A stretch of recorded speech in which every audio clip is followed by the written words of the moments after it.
idol, magpapalit kami ng ignition switch ng Sharp Rusi 100.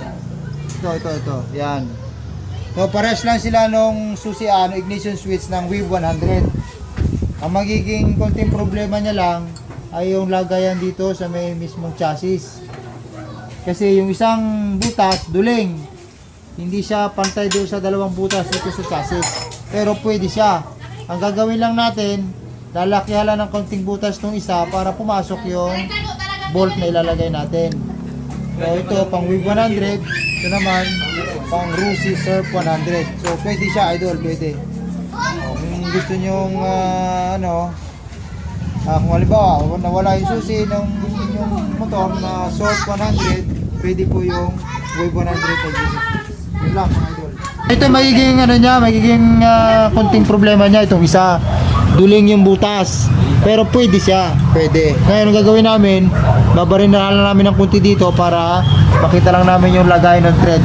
Oh, yun lang. Dito lalaki ang butas.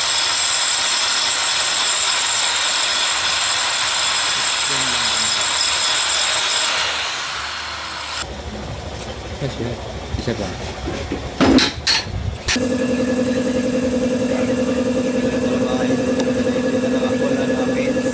Okay na. Kulang pa yan. Ito manik kita.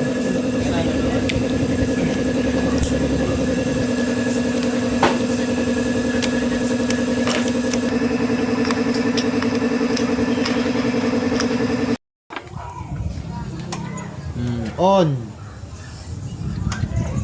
Off. On. Start natin.